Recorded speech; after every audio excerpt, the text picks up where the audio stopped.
BRAN. The morning had dawned clear and cold, with a crispness that hinted at the end of summer. They set forth at daybreak to see a man beheaded, 20 in all, and BRAN rode among them, nervous with excitement. This was the first time he had been deemed old enough to go with his lord father and his brothers to see the king's justice done. It was the 9th year of summer, and the 7th of BRAN's life. The man had been taken outside a small holdfast in the hills. Rob thought he was a wildling, his sword sworn to man's raider, the king beyond the wall. It made BRAN's skin prickle to think of it. He remembered the hearth tales old Nan told them. The wildlings were cruel men, she said, slavers and slayers and thieves. They consorted with giants and ghouls, stole girl children in the dead of night, and drank blood from polished horns. And their women lay with the others in the long night to sire terrible half-human children. But the man they found bound hand and foot to the holdfast wall awaiting the king's justice was old and scrawny, not much taller than Rob. He had lost both ears and a finger to frostbite, and he dressed all in black, the same as a brother of the night's watch, except that his furs were ragged and greasy. The breath of man and horse mingled, steaming, in the cold morning air as his lord father had the man cut down from the wall and dragged before them. Rob and John sat tall and still on their horses, with BRAN between them on his pony, trying to seem older than 7, trying to pretend that he'd seen all this before. A faint wind blew through the holdfast gate. Over their heads flapped the banner of the Starks of Winterfell, a grey dire wolf racing across a nice white field. BRAN's father sat solemnly on his horse, long brown hair stirring in the wind. His closely trimmed beard was shot with white, making him look older than his 35 years. He had a grim cast to his grey eyes this day, and he seemed not at all the man who would sit before the fire in the evening and talk softly of the age of heroes and the children of the forest. He had taken off father's face, BRAN thought, and donned the face of Lord Stark of Winterfell. There were questions asked and answers given there in the chill of morning, but afterward BRAN could not recall much of what had been said. Finally his lord father gave a command, and 2 of his guardsmen dragged the ragged man to the ironwood stump in the center of the square. They forced his head down onto the hard black wood. Lord Eddard Stark dismounted and his ward Theon Greyjoy brought forth the sword. Ice, that sword was called. It was as wide across as a man's hand, and taller even than Rob. The blade was Valyrian steel, spell-forged and dark as smoke. Nothing held an edge like Valyrian steel. His father peeled off his gloves and handed them to Jory Castle, the captain of his household guard.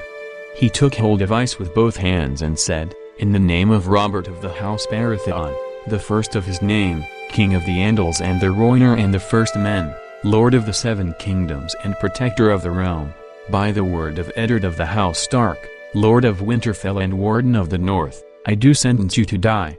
He lifted the great sword high above his head. BRAN's bastard brother Jon Snow moved closer. "Keep the pony well in hand," he whispered. "And don't look away. Father will know if you do." BRAN kept his pony well in hand, and did not look away. His father took off the man's head with a single sure stroke. Blood sprayed out across the snow, as red as certain myrrh wine.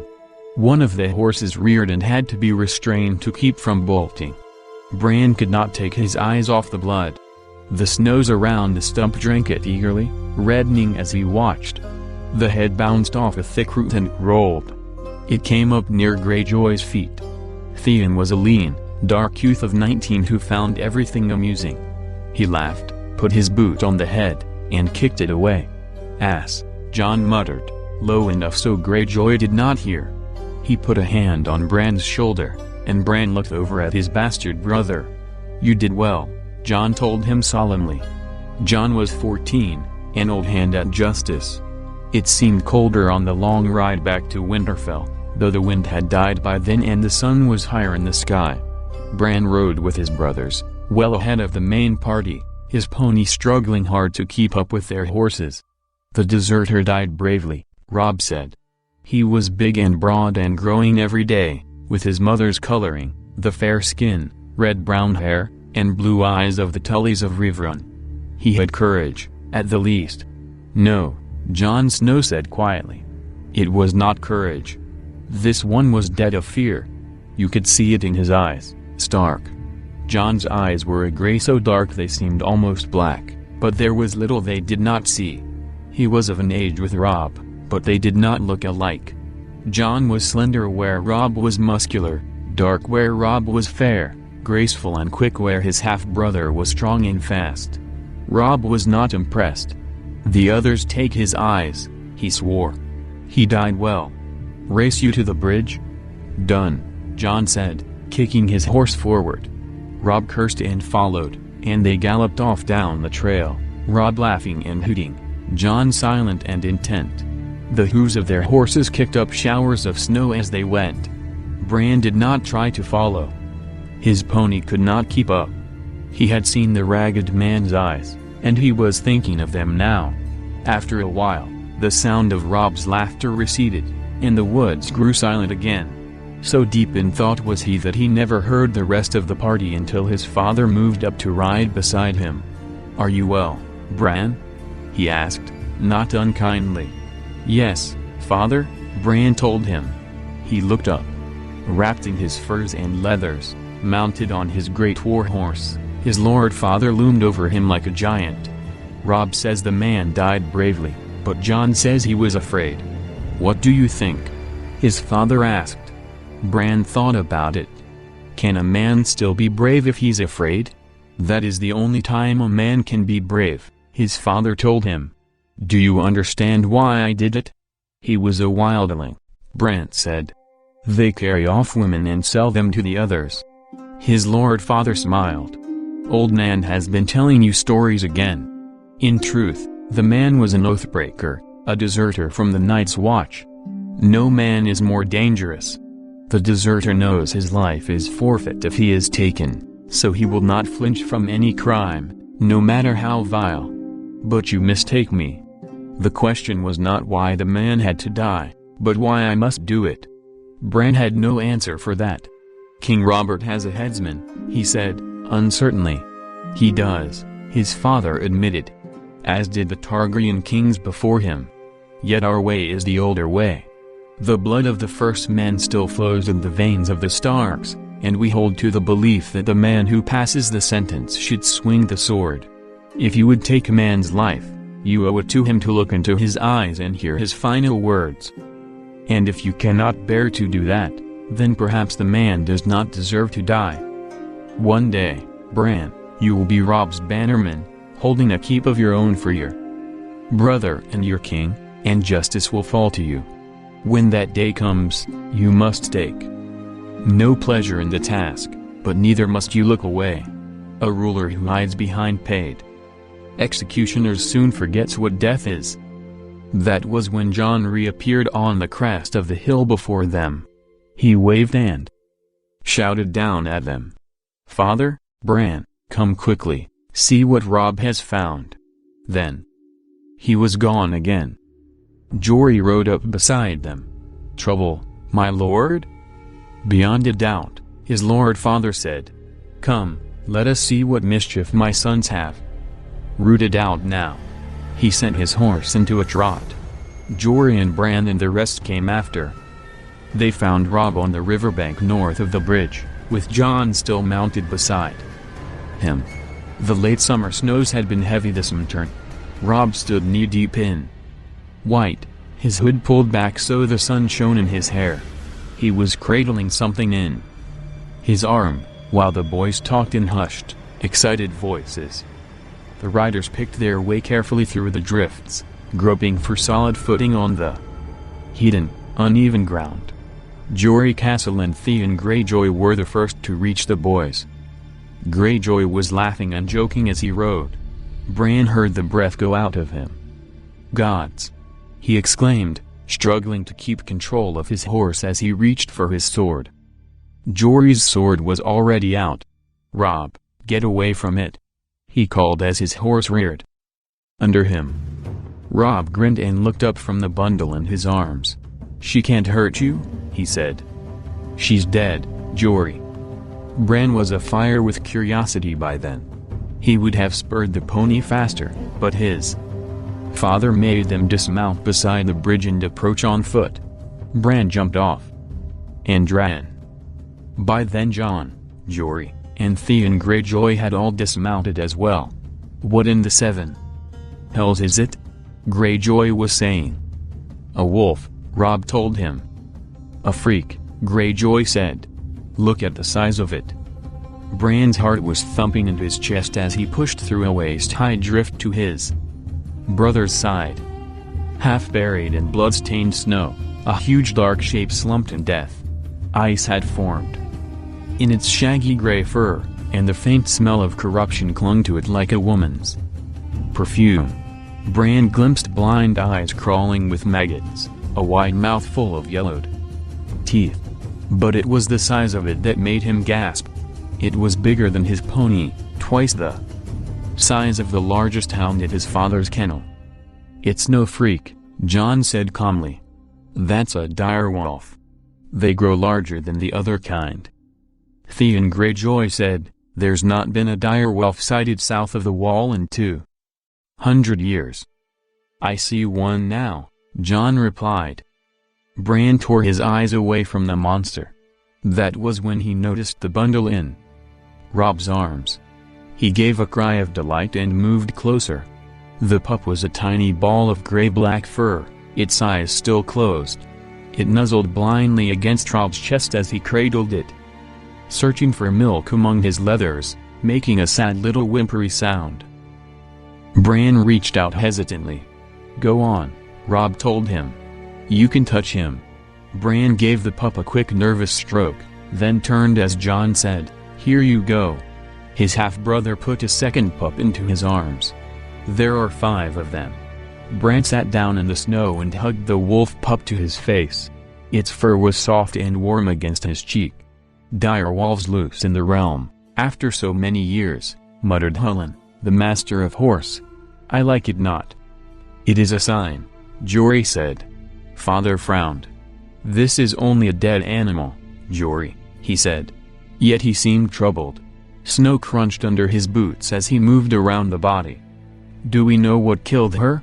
"There's something in the throat," Robb told him, proud to have found the answer before his father even asked. "There, just under the jaw." His father knelt and groped under the beast's head with his hand. He gave a yank and held it up for all to see. A foot of shattered antler, tines snapped off, all wet with blood.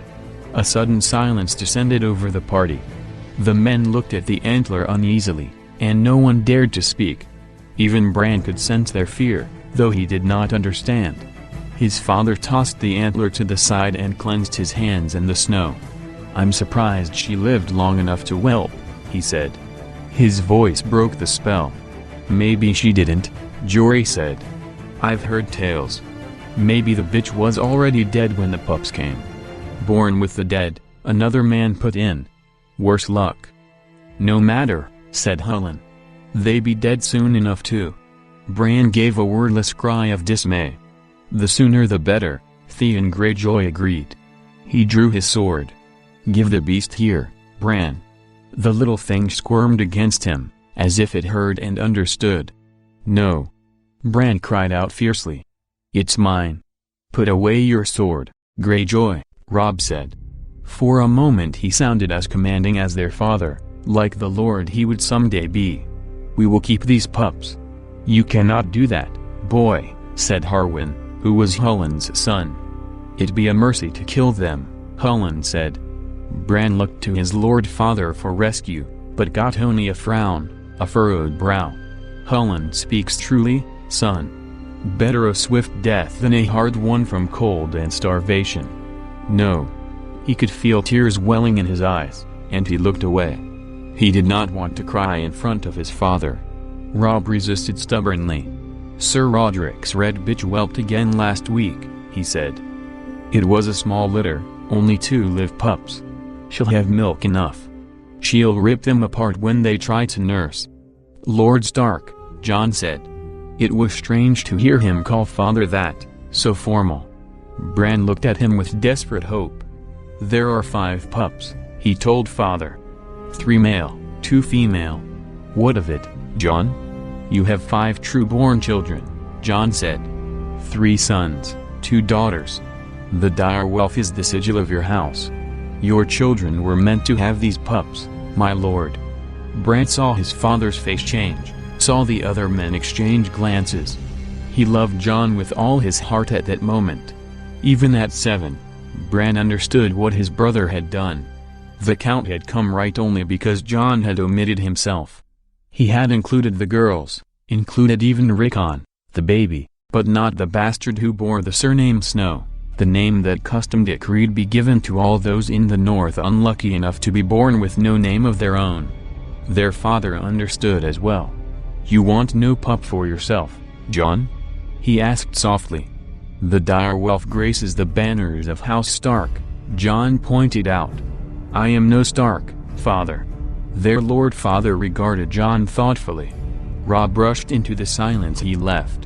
I will nurse him myself, father, he promised.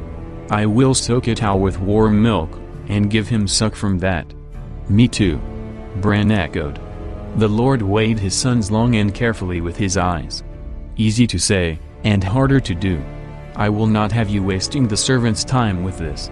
If you want these pups, you will feed them yourselves. Is that understood? Bran nodded eagerly. The pup squirmed in his grasp, licked at his face with a warm tongue. You must train them as well, their father said. You must train them. The kennel master will have nothing to do with these monsters, I promise you that. And the gods help you if you neglect them, or brutalize them, or train them badly. These are not dogs to beg for treats and slink off at a kick. A dire wolf will rip a man's arm off his shoulder as easily as a dog will kill a rat. Are you sure you want this? Yes, father, Bran said. Yes, Robb agreed. The pups may die anyway, despite all you do. They won't die, Robb said. We won't let them die. Keep them, then. Jory, Desmond, gather up the other pups. It's time we were back to Winterfell. It was not until they were mounted and on their way that Bran allowed himself to taste the sweet air of victory. By then, his pup was snuggled inside his leathers, warm against him, safe for the long ride home. Bran was wondering what to name him. Halfway across the bridge, Jon pulled up suddenly. What is it, Jon? Their lord father asked. Can't you hear it? Bran could hear the wind in the trees, the clatter of their hooves on the ironwood planks, the whimpering of his hungry pup, but Jon was listening to something else. There, Jon said. He swung his horse around and galloped back across the bridge. They watched him dismount where the dire wolf lay dead in the snow, watched him kneel. A moment later he was riding back to them, smiling. He must have crawled away from the others, Jon said. Or been driven away, their father said, looking at the 6th pup. His fur was white, where the rest of the litter was gray. His eyes were as red as the blood of the ragged man who had died that morning. Bran thought it curious that this pup alone would have opened his eyes while the others were still blind. An albino, Theon Greyjoy said with wry amusement. This one will die even faster than the others. Jon Snow gave his father's ward a long, chilling look. I think not, Greyjoy, he said. This one belongs to me.